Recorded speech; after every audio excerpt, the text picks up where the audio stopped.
නමෝ තස්ස භගවතු අරහතෝ සම්මා සම්බුද්දස්ස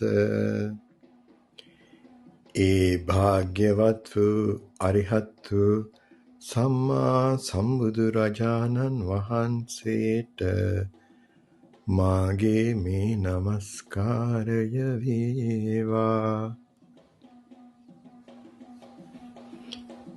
නමෝ තස්ස භගවතු අරහතෝ සම්මා සම්බුද්දස්ස දෙවනුවත් ඒ භාග්‍යවතු අරිහත්තු සම්මා සම්බුදුරජාණන් වහන්සේට මාගේ මේ නමස්කාරය වේවා.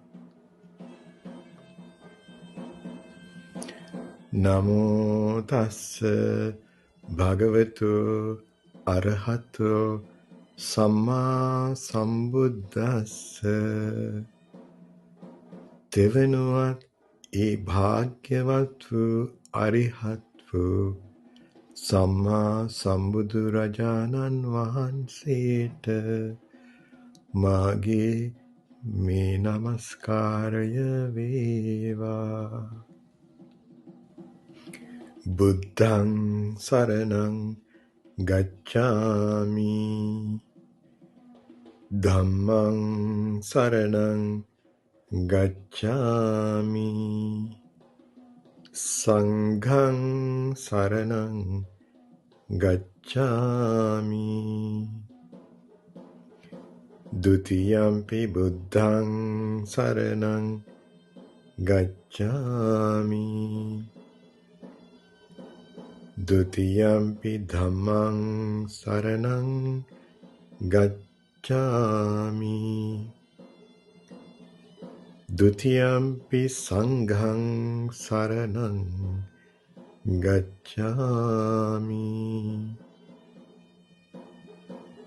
တတိယံ පි බුද්ධං සරණං ගච්ඡාමි တတိယံ පි ධම්මං සරණං ගච්ඡාමි တတိယံ පි සංඝං සරණං ගච්ඡාමි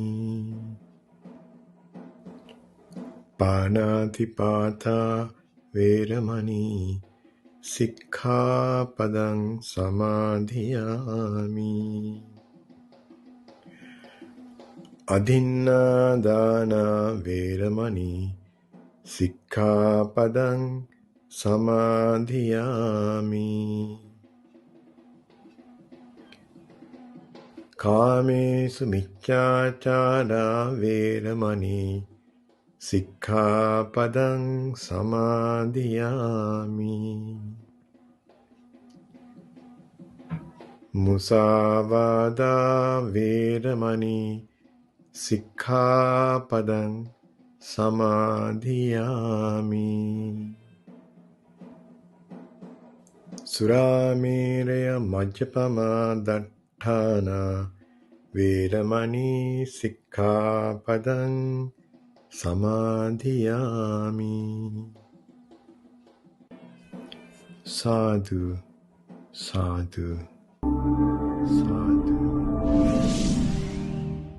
සාදු සාදු සාදු 2026 දුරුතු පුන් පොහෝ දිනේ නිමිත්ත කරගෙන වසරක් ගෙවි වසරක් උදා වෙනවා කියන්නේ සංඛ්‍යාත දත්ත පමණයි. ධර්මානුකූලව බලනකොට අපිට පැහැදිලි වෙන්නේ කුමක්ද පින්වත්නි? ආයුෂ ගෙවි ගියා. ඒක තමයි පරම සත්‍යය. ඉතින් ඒ නිසා අද දේශනාවේදී ලෝකයේ පහළ වූ කොණාගමන ලෝතර බුදුන් වහන්සේගේ බුද්ධ වංශ දේශනාව තමයි අද මුල් පොහොය දිනේ අපි තෝරාගත්තේ. ඉතින් ඒ නිසා පින්වත්නි තමන්ගේ සැදැහැ සිත බලවත් කරගන්න ඕනේ. ඒක නොසෙල්වෙන විදිහට ඒ ශ්‍රද්ධාව ස්ථිර කරගන්න ඕනේ. සෝතාපන්න ඵලයට පත් වුණු ශ්‍රාවකයාගේ ශ්‍රද්ධාව ස්ථිරයි, කවදාවත් වෙනස් වෙන්නේ නැහැ. සාමාන්‍යයෙන් උගත්කම් තිබුණාට භෞතික දැනුමක් තිබුණාට විෂයානුබද්ධ දැනුමක් තිබුණාට තෙරුවන් කෙරෙහි ශ්‍රද්ධාව බොහෝම අඩුයි. ඒ නිසා මේ තෙරුවන් කෙරෙහි ශ්‍රද්ධාව ඇති කරන එක තමයි ශ්‍රේෂ්ඨ ධනෙ. ඒ තෙරුවන් කෙරෙහි විශ්වාසය පැහැදීම හදවත තුළ නිර්මාණය වුණොත් එයා ඒකාන්ත වශයෙන් නිර්වාණ බෝධියට පැමිණෙනවා.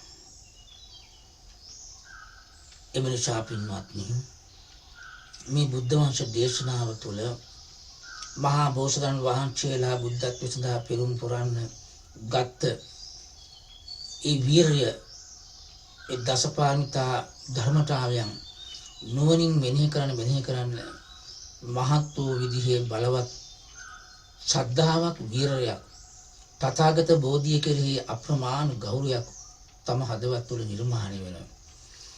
ඒ නිසා මේ ජාතක පොත් වහන්සේ පරිශීලනය කරනකොට Tamanට බුද්ධත්වයේ සඳහා මොනතරම් කැපකිරීමක් කරාද, ශාන්ති පාරමිතාව අත්පා සිඳනකොට ඉවසීම, ලේගංගා හැලුවා. නමුත් ශ්‍රාවක බෝධියෙන් නිවන් දකින්න ඔබට තියෙන්නේ උන්වහන්සේ පෙන්වා දුන්න යම් මාර්ගයක් තියෙනවා. ඒ ප්‍රතිපත්තිය තුළින් ඒක පුරාගෙන සමත විදර්ශනාවෙන් සිත අලංකృత කරගෙන සසර බිය උපදවාගෙන සසරින් එතර වෙන්න වීරය කරන්නයි ඕනේ. ඉතින් යන්න ලෝතර බුදු කෙනෙක් ලෝකයට පහළ වෙලා දේශනා කරන පරම සත්‍යයි. ලෝකේ සත්‍ය කතා තියෙනවා. විවිධය කියන්න පුළුවන්. මේ ලෝකයේ මේ කාල සීමාවේ හිරු පායනවා, සඳු පායනවා, පසළොස්වක දාට සඳ පායනවා. සත්‍යයි, ඒක පිළිගන්නවා සමුද්‍ර ලෝකයේ. විවාහ මංගල්‍යයට දින දාගත්ත යුවති දෙනෙක් ක්‍රමක්‍රමයෙන් අවුරුද්ද මාස 8 මාස 7 ගෙවිලා තව දෙන්නගේ විවාහ මංගල්‍ය සතියයි තියෙන. ඉතින් ඒ නිසා දෙන්න කතා වෙනවා. අපි විවාහ මංගල්‍යයට තියෙන්නේ තව සතියයි. ඇත්තනේ දින 7යි. ඒක ලෝකේ සත්‍ය කතාවක් වෙන්න පුළුවන්. නමුත් පරම සත්‍ය මොකද්ද? පරම සත්‍ය කියන්නේ පින්වත්නි මේ ලෝකේ යම් අනිත්‍ය ධර්මතාවයක් දේශනා කරාද ඒ තමයි වෙනස් නොවන එකම දේ තමයි අනිත්‍ය. අන්න ඒක තමයි පරම සත්‍ය. පරම සත්‍ය මොකද? චිත්ත, චෛසික, රූප, නිබ්බාන. පරම සත්‍ය කියන්නේ ඒකයි. ඉතින් ඒ නිසා ලෝතර බුදු කෙනෙක් පමණයි පරම සත්‍ය දේශනා කරන්නේ. වෙනත් බාහිර ලබ්ධි ශාසනයක පරම සත්‍යයක් දේශනා කරන දක්ෂ කෙනෙක් නැහැ. තුන් ලෝකාග්‍ර සම්්‍යක් සම්බුද්ධ පියාණන් වහන්සේ තමයි පරම සත්‍ය දේශනා කරේ. පරම සත්‍ය දේශනා කරේ. අන්න ඒක තමයි අපි අවබෝධ කරගන්න ඕනේ. ඉතින් මේ විවාහ මංගල්‍ය පත්වන දෙදෙනා සුබ නිමිත්තෙන් රාගයෙන් බැඳිලා, ප්‍රේමයෙන් බැඳිලා ඔවුන්ට තේරෙන්නේ නැහැ දැන් මේ සතිය ඇතුළත මරණය කියලා. ආයුෂ ගෙවෙනව නේද අපි කියලා. ඔවුන්ට වැටහෙන්නේ අපි එකට එකතු වුණත් වෙන් වෙනව නේද කියලා. එහෙම අවබෝධයක් නැහැ. මේ ලෝකයේ ඉතින් මේ කාමයන් අරබයා ලෝකයා නිරන්තරයෙන්ම කම්සෝයට තමයි සියලු කැපකිරීම කරන්නේ. සිතේ කෙලෙස් දුරු කරන්න ඔවුන් වීරියක් ගන්න මොහොතක් නැහැ. ඒ නිසා ප්‍රිය දේ මුල් කරගෙන තමයි දුක හටගන්නේ. දවසක් බමුණෙක් කෙනා ඔහුගේ ප්‍රිය දේවල් ගැන කතා කරමින් ඒ ප්‍රිය දේවල් නිසා සැප ඇති වෙනවා කියලා. බුදුන් වහන්සේ කියනවා ප්‍රිය දේ මුල් කරන් දුක හටගන්නේ. ඒකම මේ බමුණ නැකිලා ගියා. ඒ සත්‍ය වැටහෙන්නේ නැහැ. මේ කතාව මගේ හැඟීම හැටියට තමන්ගේ ප්‍රිය පුතා නැති වෙලා හෝ වෙන්න ඕනේ. ඒ නිසා ප්‍රිය දේ මුල් කරගෙනයි දුක හටගන්නේ කියලා පිළිගත්තේ නැහැ. නැගිටලා ගියා. අමනාපය පමනවල. ඉතින් මේ කතාව කොසල් රජතුමා ගාවට ගියා. කොසල් රජතුමාත් දවසක් මල්ලිකාවගෙන් අහනවා මල්ලිකාවනි බුදුන් වහන්සේ මේ ප්‍රියදිය නිසා දුක හටගන්නේ කියන ප්‍රියදිය නිසා සැපෙන තියෙන්නේ. මල්ලිකාව කියනවා මහරජ ලෞතර බුදුන් වහන්සේ යමක් දේශනා කරනම් ඒක සත්‍යයි.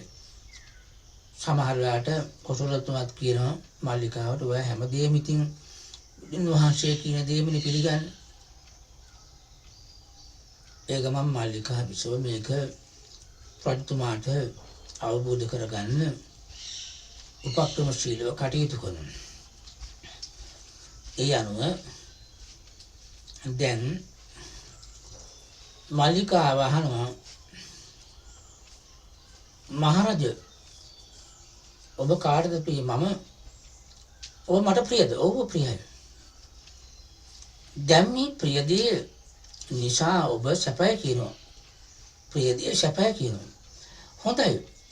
මම නැති වුණොත් ඔබට මොකද හරියන්නේ? අපෝ මට ඉවසා ගන්න බෑ දුකයි.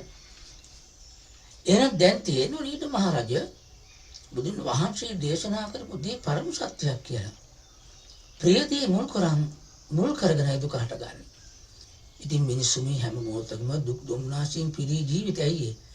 ඔවුන්නේ ඇහැ කන නාසය පිනවන්න ප්‍රිය දේවල් ඉෂ්ට දේවල් අරගෙන ඒවා නිත්‍ය කරගෙන වසඟිත කරගෙන වෙනස් වෙලා යන ධර්මතාවයන් උපාදාන කරගෙන ජීවත් වෙනවා. ශනේක විනාශ වීමෙන් අනශෝක පරිදේව දුක්ඛ දෝමනස්. ඒකමන් දැන් කොසල් රජතුමාට දැන් වැටහුණා බුදුහාමුදුරුවෝ කියන වචනේ සත්‍යය තමයි මේ ප්‍රියදේ මුල් කරා ප්‍රියදේ නිසා දුක හටගන්නේ. ප්‍රියතෝ ජායති ශෝකෝ. ඒ ප්‍රියයි කියලා අල්ලගන්න ස්ථිරයක් නෙමෙයි. නිත්‍ය දෙයක් නෙමෙයි. කන්නේ බෙදෙන වෙනසන දේවල් අල්ලන් තියෙන මේ ලෝකයේ මේ සියලුම මේ ප්‍රාණඝාත අදත්තාදාන කාම ඉච්ඡාචාරය මුසාවාදී මඩ්ඩම් මේ ඔක්කොම මිනිස්සු මේ ප්‍රිය වූ වස්තුකාමයන්ට තියෙන ලොරත්වය නිසා එකිනෙකා ඒවා තමන් වශයෙන් කරගන්න අන්සතු වෙනවට කැමති නැතුව මේ අද දවසේ බලන්න මේ මොහොතේ මොනතරම් විදිහේ මේ ප්‍රාණඝාත වෙනවට ප්‍රිය දේ මුල් කරා. පංචානන්තර කර්ම දස අකුසල. ඒ තරම් මේ ඇහැ අන්ධ වෙලා තියෙනවා. උගත්කම තිබුණාට ප්‍රඥාව නැහැ. ඉතින් ඒ නිසා කොසලතුමා කල්පනා කරනවා අහෝ මේ ලෞතර බුදුන් වහන්සේ කියලා තින්නේ පරම සත්‍යයක් ප්‍රිය දේ නිසා දුක හටගන්නේ. ඒක මම මේ කොසලතුමා මොකද කරන්නේ පින්වත්නි? තුන් වතාවක් සාදුකාර දුන්න බුදුන් වහන්සේ දිසා බලන්න නුවණින් මෙනෙහි කරනකොට මේ ධර්මයේ සාන්දිටික ඵලයේ සත්‍ය අවබෝධ කරගන්න නම් නුවණින් මෙනෙහි කරන්න ඕන. නුවණින් මෙනෙහි කරන්න යට නොයි. ඉතින් ඒ නිසා කල්පනා කරගන්න අපේ ලෞතර බුදුන් වහන්සේ දෙවුරන්ගේ වැඩ වාසය කරනකොට පින්වත් මේ බුද්ධ අංකුරයක් ලෝකයේ පහළ වෙනකොට සංසාරේ පුරාම යහපත් දේම කරගෙන ඉන්නේ. ඒ අනුව ඒ අය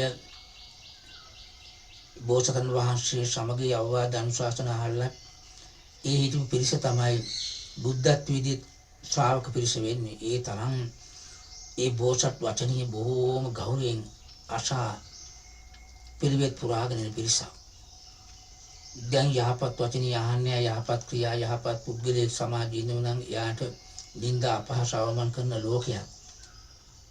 පව් කරන අයටම තමයි බොහෝම පිළිගැනීම් ඒ වගේම සොරදෙටුවන් ඒ වගේම අල්ලස් දූෂණ ගන්න අය සංගවනවා නම් ඒ අයට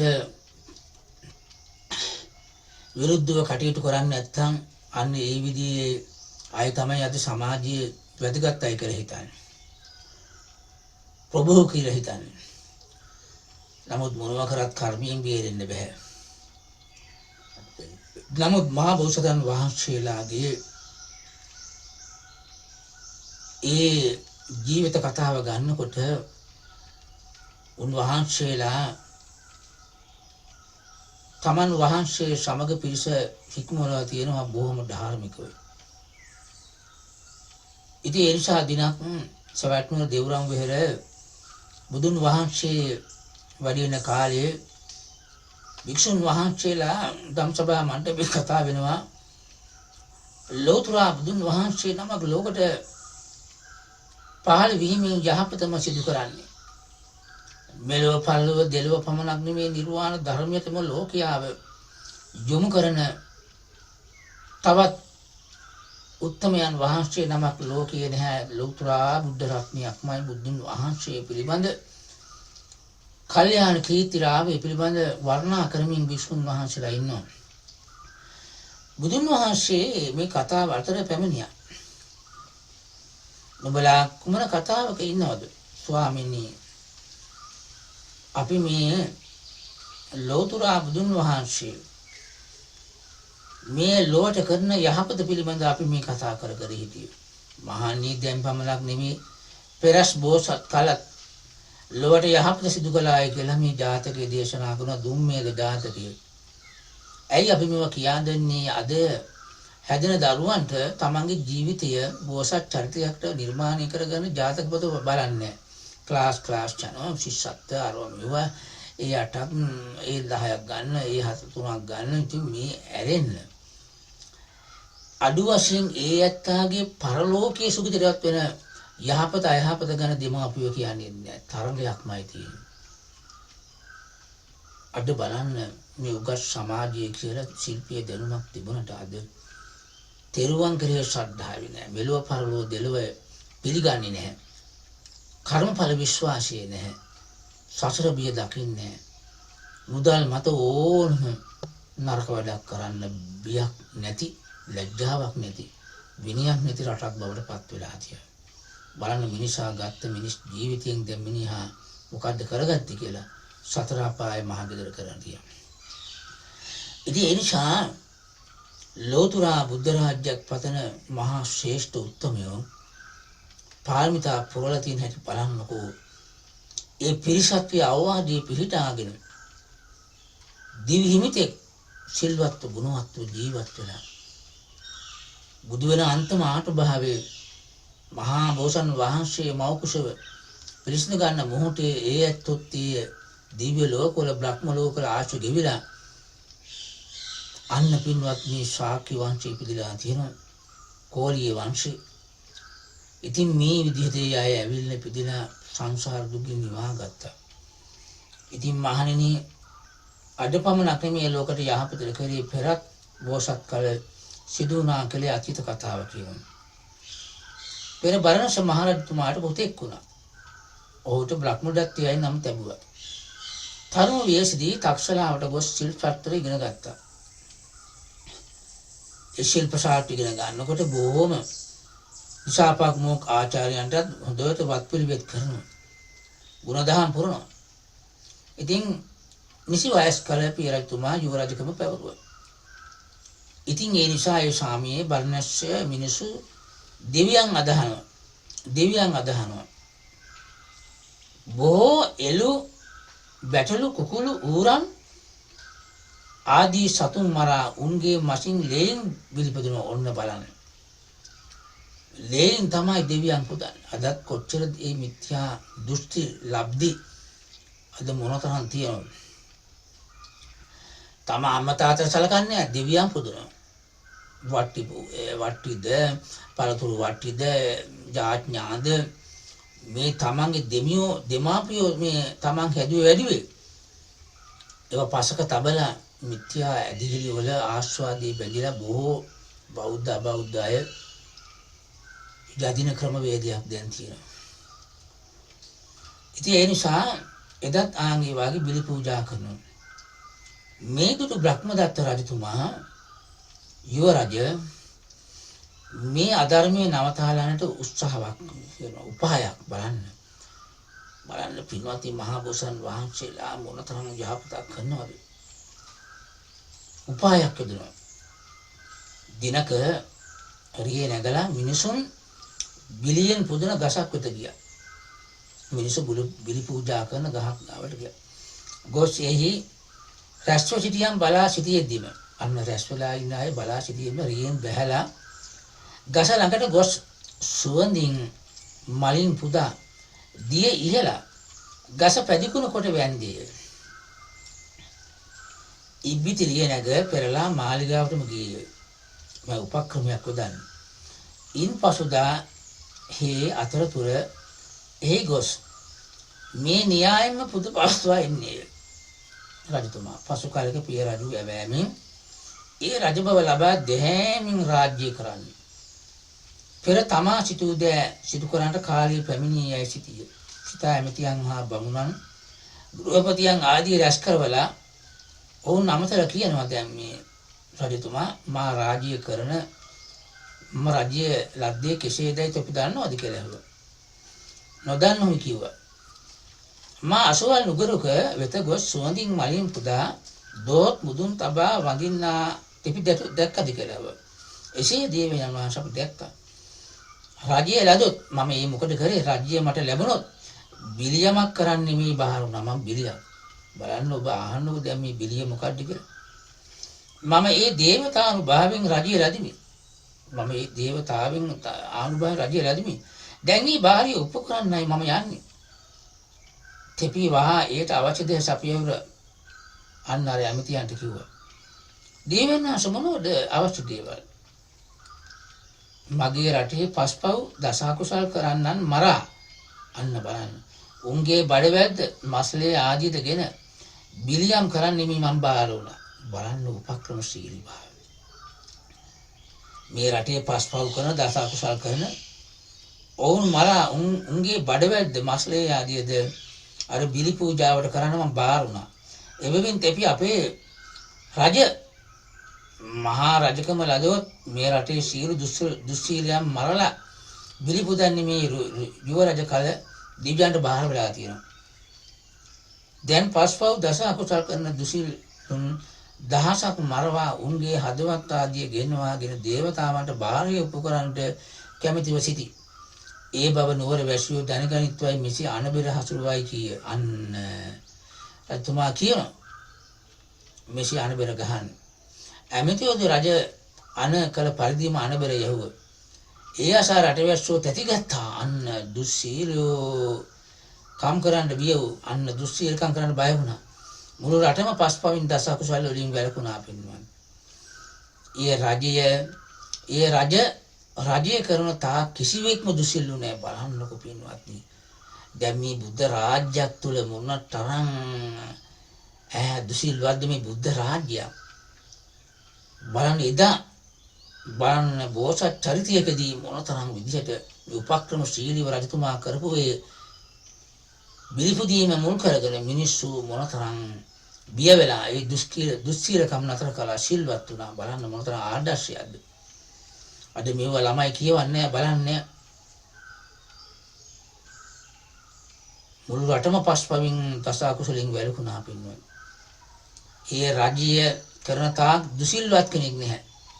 රජද රටවැසියාව එක්ව සුසිරිත් වඩලා මරණින් පසු දෙව්ලොව උපන්න. දැන් මේ කතාව දේශනා කළා. එදා ඒ රජ පිරිස නම් දැන් මේ බුදු පිරිසයි. එදා ඒ රජතුමා බඹදර රජු ඌයේ මමයි පූර්වාපරසන්දි ගල්පලා අන්න බුදුන් වහන්සේ දේශනා කළා. ඉතින් මම මේ අද කොණාගමන ලෝතුරා බුදුන් වහන්සේගේ බුද්ධ වංශ දේශනාව සිදු කරන්නට මත්තෙන් තමයි ඔය ඇත්තන්ව තමන්ගේ සිත පිරිසිඳමින් ජරා ව්‍යාධි මරණ තුම්බියට කවුරුත් පිළියන්නේ නැහැ. ධනෙ වස්තුව බලය නිලය උගත්කම් පාට වර්ණ කවුරුත් අප වෙන්නේ නැහැ. මල් වඩම් මේකක්වත් නැහැ. කිසි කෙනෙක් නැහැ. ඉතින් ඒ නිසා ජරා ධර්මයේ තමා එපා කෝර තමා කරා එනවා. ව්‍යාධි ධර්මයේ අනේ නොවේවා මරණ ධර්මිනෝ නැහැ එනවා. මේක තමයි හේතුඵල න්‍යාය. ඉතින් මේ තරම් තුම්බියක් තවත් නැහැ ලෝකේ. ඉතින් ඒ නිසා පින්වත්නි කකුසඳ භාග්‍යතුන් වහන්සේගෙන් පසුව උන්වහන්සේගේ ශාසනය අතුරුදන් විහිමින් සත්මසත් 30000ක් ආයු කල්හි ලෝකයට වෙරි පිණිස කොණාගමන ශාතුන් වහන්සේ ලෝක පහළ වුණා. ඒ කාලයේ ආයුෂය කිමින් පිරිහි අවුරුදු 10 දක්වා බැහැලා නැවතත් අන්න අසංකේය කල් දක්වා ආශි වැඩෙනවා. ඉතින් ඒ නිසා ඒ අසංකේය දක්වා වැඩිලා නැවත නැවත ටික ටික පිළිහිලා අන්න 30000ක් කාලේ තමයි මේ කකුසඳ ලෞතර බුදුන් වහන්සේ මේ කොණාගමන භාග්‍යවතුන් වහන්සේ උපන්නේ. එනිසා පෙරම් පුරා තිසුද්ධියෙන් සැව සෝභවතී නුවර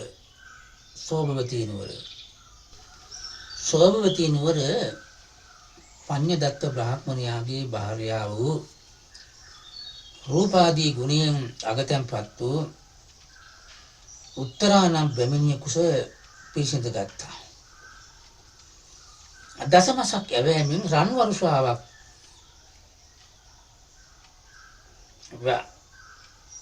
වැස්ස අපි පින්වත්නි බලන්න මොනතරම් විශ්වයේ පවා පිළිගන්නවද කියලා. මා කුසින් බිහි වෙනකොට මේ උත්තම බෝසත් කුමරා බිහි වෙද්දී දඹදිව පුරා රන් වරුෂාවක් වැස්ස බලන්න පින්වත්. ඒ නිසා උන්වහන්සේට රන් වැසි බැවින් කනකාගමනයයි නම් කළා. ඊට පස්සේ තමයි ඒක කොණාගමන කියන නාමයෙන් පිදුම් ලැබුවේ. උන්වහන්සේ 3000ක් අවුරුදු දීර්ඝ වාසය කළා. 3000ක් මේ දැන් අවුරුදු 40ට 50ට දැන් මිනිස්සු නැහින නැරිලක් පේනවනේ. 3000ක් හිටියා. ඉතින් උන්වහන්සේට තිබුණා තුසිත, සන්තුසිත, සන්තුට්ටි කියලා 3 පාසක්. අපේ මහ බෝසතාණන්ට රාම්‍ය ස්වාමි සුබ වගේ. ඉතින් ඒ නිසා සීත, උෂ්ණ, ගිම්හාන ආදී ඍතු වලට බුදුන් වහන්සේ පෙරූ පාරමිතා අනුව තමයි ඒව පහළ වෙන්නේ. රුචිගත්තාන් බ්‍රාහ්මණීය ප්‍රමුඛ 16000ක් ස්ත්‍රී වටන් කළා. සාමාන්‍යයෙන් බෝසත්යන් වහන්සේලාට එවැනි ස්ත්‍රී වටන් කරනවා. නමුත් මේ මහා බෝසත් චරිතයක් කියන්නේ මහා විධියේ පින්වති ශ්‍රේෂ්ඨ චරිතයක්. දැන් රජවරුන්ටත් තියෙනවා අන්තපුර. නමුත් රජවරු නිරන්තරයෙන්ම කාමයන් නහා එක්කලා නිතර මුසවත් වෙලා ඉන්නේ. රාග, දේශ, මොහයන්ගේ යුක්තයි. ඉතින් මහා බෝසත් චරිතය කියන්නේ පින්වත්නි මහා ශ්‍රේෂ්ඨ චරිතයක්. උන්වහන්සේගේ පාරමිතා උදහම් අනුව ඒ මහේශිකාවට උපස්ථාන කරන කාන්තාව ඉන්නවා. නමුත් මහා බෝසතාණන් වහන්සේලා කියන්නේ මහා විධියේ අතිශය පිරිසුදු චරිත. ඉතින් උන්වහන්සේලා බොහොම සිල්වත් ගුණවන්ත ජීවිත ගත කරන උත්තම ශ්‍රේෂ්ඨ චරිත. සාමාන්‍යයෙන් රජවරු හා සංසන්දන බෑ. ඉතින් ඒ නිසා උන්වහන්සේලා බොහොම ශ්‍රේෂ්ඨව තමයි ඒ ජීවිතය ගත කරන්නේ.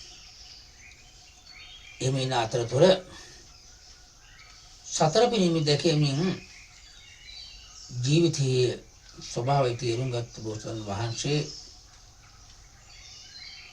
රුචිගත්තා බ්‍රාහ්මණියට සත්වවාහනම් පුතෙක් උපන් කල්හි සංසාර ජීවිතයේ යථා ස්වභාවය වටා ගැනීමේ සඳහා මේ සංසාර හරි බිය කරු බව දැනගෙන නික්කම්මය කරනවා. ඇත්‍යානින් තමයි මහා අභිනික්කමය කරේ. දැන් අද තරුණයන්ට තමන්ගේ ඇහැට ගොදු මුහු වෙනවා. වයසක අය, ඍදුත් තියන අය, ඒ වගේම තිරිසන් සත්‍යෝ දුක් විඳිනවා පේනවා. විවිධ ගැටුම් බැටුම් ලේ ගැලීම් නමුත් මිනිස්සුන්ට පේනවද මේ සංසාර බිය තේරෙන්නේ. අනේ දැන් ලෙඩෙක් වෙනකොට මම ලෙඩ වෙන ධර්මී ජරාවට යන කෙනෙක් මහල් ලෙඩ දැක්කොත් මමත් මේ තත්ත්වයට යනවා. මරණ ධර්මයක් දකින මමත් අනේ මේ ධර්මයේ ඉක්මන නැහැ. අනේ ඒ නිසා මම යෝන් වේදීම මේ දෙසිස් කුණපයක් මම දරාගෙන මට ඕන විදිහට පවතින්නේ නැහැ. ඒ නිසා මගේ මරණය කොයි විදිහට එනවද දන්නේ. පූර්ව අකුසල කර්මයක් කොයි මොහොතේ මේ දැන් මේ ව්‍යසන සමයක් හිටියා මේ ධ්‍යානෙ ඉන්න ගමන් කෑම කන ගමන් ටීවී එක බලන ගමන් රාග ආදී කෙලෙස් වඩන ගමන් ඈ බලන්න මේකට මිහිදන් වුණා කියනවා නේද ලෝක ධර්මතාවයන් එකකින් කම්පා වෙන්න එපා කියනවා මේව වළක්වන්න බෑ ඒ නිසා මෙන්න මේ විදිහට මරණ ධර්මය ආව කවුද හිතන්නේ මරණ ධර්මය අනිත් අය හිතනවා අපිට එන්නේ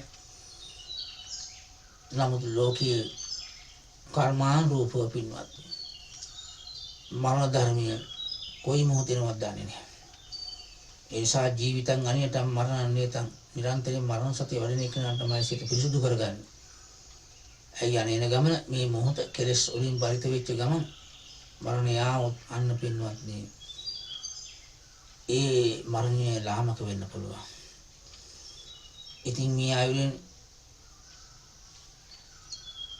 බෝසත්ණන් වහන්සේලා මේ ජරා ධර්මයේ ව්‍යාධ ධර්මයේ මරණ ධර්මයේ බලන අප මහ බෝසත්ණන් වහන්සේ ගිහිගේ නික්මෙන බව ඒ කාන්තෙන් බුදු වෙන බව කොණ්ඩඤ්ඤ තවුසා ප්‍රකාශ කළ සිටිය සොද්දුහාර එතුමාගේ අදහස තිබුණේ සක්විති රජ කරන්න ඒ නිසා මහල්ලෙක් තියන්න එපා වයෝවෘද්ධ අය තියන්න එපා මල් කඳවල් තියන්න එපා රාජාන නමුත් පෙරූපින් නැති උතුමියෝ එව්වට මුලා වෙන්නේ නැහැ බලන්නේ කම්මේ කරන ආකාරය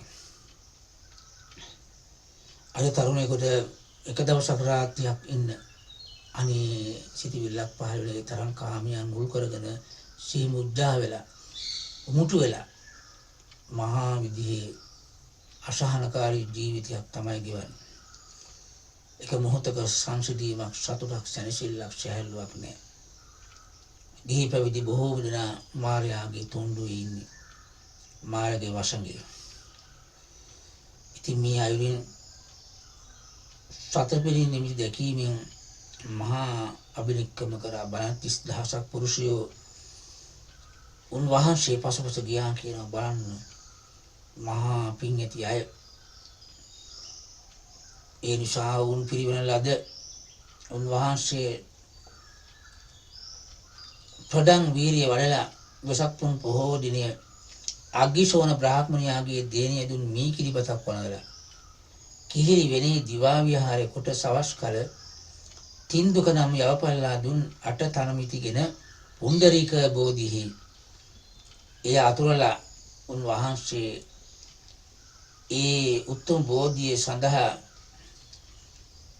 අදිෂ්ඨාන පූර්ව නීවරණයන්ගේ සිත පිරිසුදු කරගෙන සමත විදර්ශනාවෙන් අලංකృత කරගෙන පින්වත්නි සියලු මරුන් පරලවා දසබල ඥාන ලබාගෙන උන්වහන්සේ උතුම් වූ සම්බුද්ධි ප්‍රමණා ඒ නිසා සත්‍යති කියවලා අද කවුද මේ උතුම් ධර්මයෙන් සැනසෙන්නේ කියලා උන්වහන්සේ තමන් වහන්සේගේ සරණ ඥානින් දකිනකොට තමහා සමග ගිය 30000ක් භික්ෂුන් වහන්සේලාගේ හේතු සම්පත් දැක කුසල් දැකලා අන්න උන්වහන්සේලා වෙනුවෙන් වැඩමලා බරණ ශිෂ්‍යපටිනේදී ධම්සක් පැවතුම් දේශනාව සිදු කළා. දේශනාවේ කෙලවර 30 කැල දහසකට ප්‍රථම ධර්මාභිසමිය වුණා. බලන්න පින්වත්නි ඔයත් ඒ මොහොත කොහෙද හිටියේ? කොණාගමන ලෝතුරා බුදුන් වහන්සේ ලෝකේ පහළ වෙලා පිරිනිම පෑවා. තමන් මොකද කරගත්තේ? දැන් කාශ්‍යප බුදුන් වහන්සේ ලෝකේ පහළ වෙලා පිරිනිම පෑවා. තමන් මොකද කරගත්තේ? ගෞතම ලෝතුරා බුදුන් වහන්සේ ලෝකේ පහළ වෙලා පිරිනිම වෙලා දැන් විනාශයටපත් වෙනවා. තමන් දැන් මොකද කරගෙන යන්නේ? නුවණින් මෙනෙහි කරගෙන බලන්න. ඒ නිසා නැවතත් මොකද කරන්නේ? උන්වහන්සේ සුන්දර නුවර දොර මහාසල් දුකක් මුල යමක ප්‍රාතිහාර්ය පාවා. ඒ වෙලාවේ විසිකර දහසකට දහම් අමා සංසීම උදාවනා පින්වත්. ඒ දෙවිනි අභිසමයයි. සියමෑණිය උත්තරාවන් ප්‍රමුඛ කොට දසදහසක් සත්වල රැසූ දෙවියන්ට භාග්‍යතුන් වහන්සේ විදම් පිටකයෙන් ධර්ම දේශනා කරදී දසකල දහසකට තෙවන ධර්මාභිසමය වුණා. ආන්න බලන්න පින්වත්නි උන්වහන්සේලාගේ උතුම් ක්‍රියාදාමය මෞපිය උපස්ථානයි. අද සමාජයේ මෞපිය උපස්ථානයි මේ ලෞකික සම්මාදිට්ඨිය වෙන කරුණුත් අද පිළිගන්න බැරි අනුවන අය බොහොම තණ්හාදිට්ඨි මානිය උඩුකමින් බෙලව පරලව දෙලව මෞපියා සම්්‍යක් සංඝ රාජිතෝමියන් වහන්සේ නමක් ලෝකයේ පිළිගත්තා මේ ලෝකයේ පහළ වුණා කියලාවත් පිළිගන්නේ. නමුත් නමින් බෞද්ධ. නමුත් සිතින් අන්න තණ්හා දිට්ඨිමාන උදුම මිත්‍යා දෘෂ්ටි අදහස් තමා තරම් දාන්න කෙනෙක් නෑ කියන අනුවන අය බොහෝ ජන සමාජයේ අද මිත්‍යාවේ පැටලී වෙලී ඉන්නවා. ඉතින් මෙන්න මේ විදිහට පින්වත්නි ත්‍රිපිටක ධර්මයේ පවා පිළිගන්නේ නැහැ. ඉතින් ඒ වාගේ බොහෝ ලාමක අකුසල දහම් වලින් පිරිච්ච ලෝකයක්. ඉතින් මේ අයින් මහා විදිහේ කෙල ලක්ෂ ගණන් ලෝකයාව අමා ඖෂධින් සනසලා කෝණාගමන ලෝතර බුදුන් වහන්සේ පින්වත්නි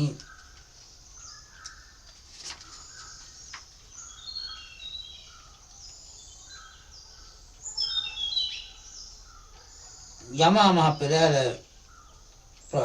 පාමින් දේවපුරට වැඩ එහි පඳු ඇබිලින් සල් වෙනේ වැඩි වැසෙනවා. ඉතින් දේවපුරට වැඩ එහි පඳු ඇබිලි ආසනයේ ඉඳගෙන දෙවියන් සප්ත ප්‍රකරණ සංඛ්‍යාවට අභිධර්ම දේශනාව කරමින් වැඩ සිටියා. ඒ දේශනාවේදී තමයි මම අර මුලින් කිව්වේ දසකල දහසකට ධර්ම අවබෝධනා බලන පින්වත්නි දිව්‍ය ලෝකවල දෙවියෝ පවා පින්වත්නි ඒ දිව්‍ය ආත්මවල එල්බගෙන තිබුණේ දිට්ඨිය ආත්ම දිට්ඨිය කණ්ඩනය කරගෙන ධර්ම දේශනාවන් කෙරවර කෙලෙසුන්ගෙන් සිත මුදවාගත්ත පින්වත්.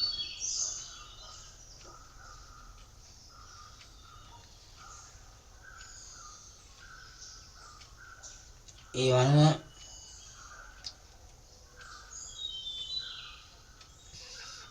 සුරින්දවතී නුවර සුරින්දවතී උයන්හි වසන 30000ක් පිරිවර ඇති බිලියස රජකුමාරී රසහ උත්තර රාජපුත්‍රයාට යන දෙදෙනාට දහම් දිසා ඒ සියලු දෙනා එහි භික්ෂු භාවයෙන් පැවිදි කරව. උන්වහන්සේලා මැද නවන් පුන් පොහෝ දින පාමුක් දේශනා කරා. ඒ දේශනාවේදී බොහෝ දෙනා නිර්වාණ ධර්මයෙන් සැනසුණා.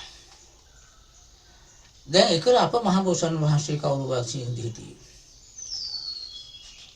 අප බෝසතාණන් වහන්සේ මිථිලා නුවර පබ්බත නම් රජ වශයෙන් රාජ්‍ය කරනවා. සරණාගත සියලු ප්‍රාණීන්ගේ ආගමන ඇති කෝණාගමන භාගතුන් වහන්සේ මිථිලා නුවරට වැඩි බව සහ පිරිවර සහිත රජ පෙරගමන් කොට දසබලයන් වහන්සේට වැඳලා පින්වත්නි ආරාධනා කොට දන් පුදා භාග්‍යවතුන් වහන්සේට වස්විසීමට පිණිස ඇද තෙමසත් බිස්සඟුන්ට සාතුන් වහන්සේට උවටන් කරලා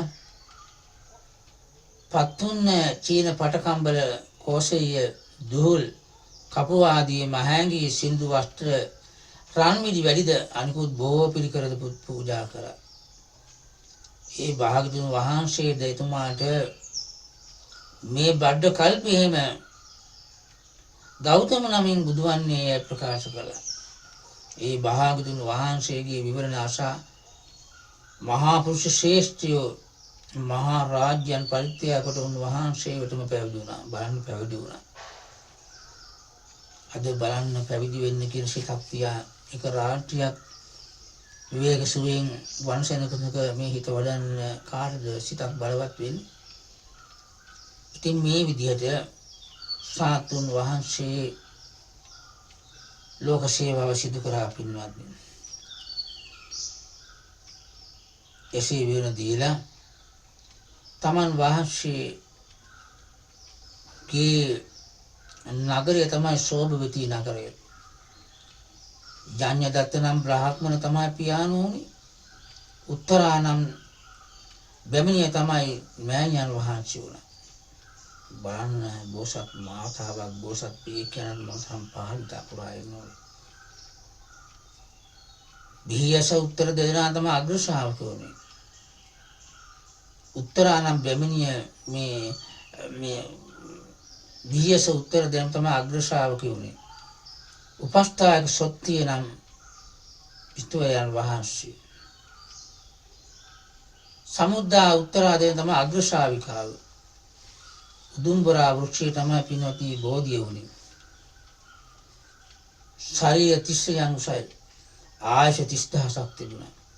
උන්වහන්සේගේ භාර්යාව රුචිගත්තා නම් බැමිණියයි. පුත්‍රයා තමයි සත්වාහ. ඇත්‍යායන් තමයි නික්මුණා තියෙන පින්වත්නි. මොනතරම් අශිරිමත් ඇද්ද පින්වත්නි මේ නෙක්ඛම් මේ කරනකොට.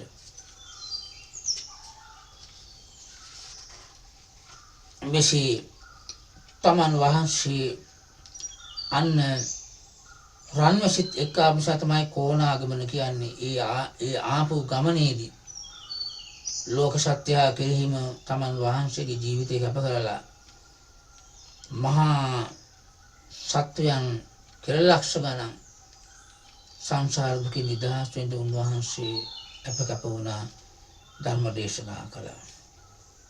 කර්මානුරූපව උන්වහන්සේගේ ආයුෂ කෙලවර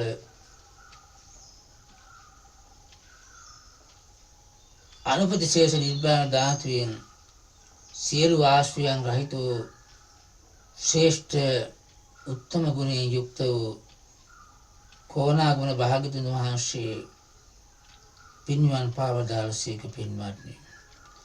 ඒ උත්තම වූ ලෝතර බුදුන් වහන්සේට මාගේ නමස්කාරය වේවා. දෙවනෝද මාගේ නමස්කාරය වේවා. තෙවනෝද මාගේ නමස්කාරය වේවා. ඒ නිසා පින්වත්නි මේ සංඛ්‍යා දත්ත ටිකක් තමයි එහාට මෙහාට වෙන්නේ. නමුත් පරම සත්‍යය තමයි ආයුෂ ගෙවි යනවා. ආයුෂ ගෙවි යන